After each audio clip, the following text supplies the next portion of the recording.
We arrived late on purpose, not traffic, strategy. Lateness helps you dodge the first interrogation and the hugs that pretend last year never happened. My 13-year-old Maya didn't know that. She smoothed her blouse, checked her hair in the visor mirror, then checked again. "Do I look okay?" she asked.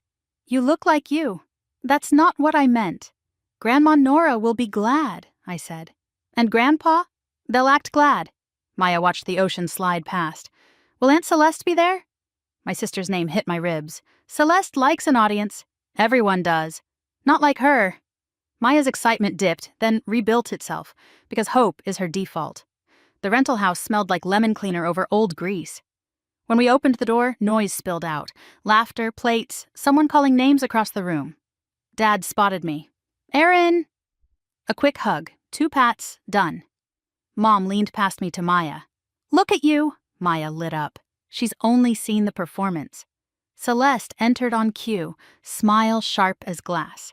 She kissed Maya's cheek too loudly, then swept her eyes over my daughter like she was pricing something.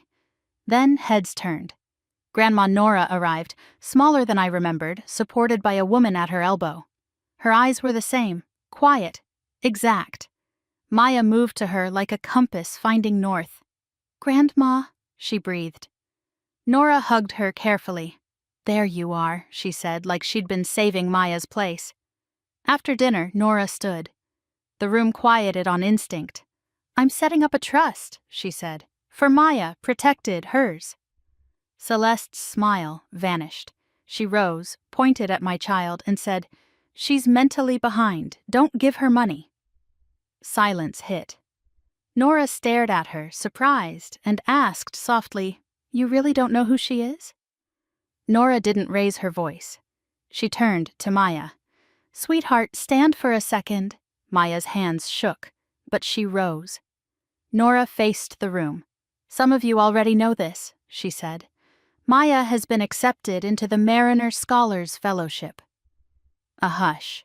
Then little sounds. Breaths, a soft "wow." Maya's cheeks went hot. She looked at me like she needed permission to feel proud while she was still being judged. "Straight A's," Nora continued. "Interviews, recommendations." Then, like she was mentioning the weather, "I paid the deposit last week." Celeste's arm lowered. Mom stared at the table. Dad's face pinched, as if he'd walked into a room mid-argument and couldn't find the script. Celeste tried to sweeten her tone. "I'm only looking out for you, Nora. Erin's coached her. You don't know what she's like." "When was the last time you saw Maya?" Nora asked. Celeste blinked. "Name it," Nora said. Silence answered. I stepped between them, set my palm on Maya's shoulder, felt her lean into it. "Don't speak about my child like that again," I said. Nora nodded once, as if we'd just agreed on a boundary in ink. "This is about the trust," she said to my parents and my sister. "And I won't have it. You need to leave." They went, stiff and furious, without looking back. Around us, relatives busied themselves with plates. Nora reached for Maya's hand, steady as stone, and whispered, "I'm here always, with you." When the door shut, Maya folded into me, crying. "I didn't do anything." "I know," I said. "I know." I truly thought that was the end of it. The next morning, my phone lit up at dawn, an email from Mariner Scholars. Maya's seat was on hold, pending review, because a video had surfaced that raised integrity concerns. My stomach turned cold. The clip was in the family chat, tossed in like gossip. In it, my daughter lounged under lamplight, smirking, saying she'd cheated, saying I'd gotten the answers, saying she'd played Nora for money. It wore Maya's face like a thief's mask, almost right, just wrong enough to ruin you. Maya found it anyway. She made a broken sound.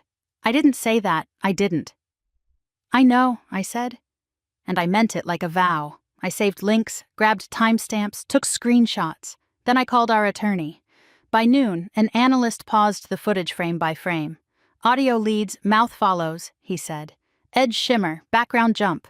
He wrote it on letterhead. "Fabricated." I sent the statement to Mariner Scholars and to the chat. "Stop sharing a fake of a child," I typed. Replies changed tone fast. That night, Nora called Maya. "I saw it," she said.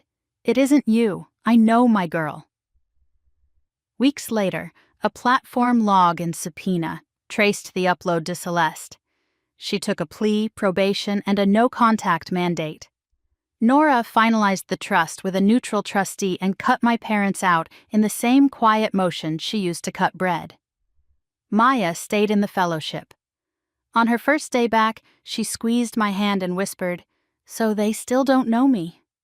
"No," I said. "And now it doesn't matter at all.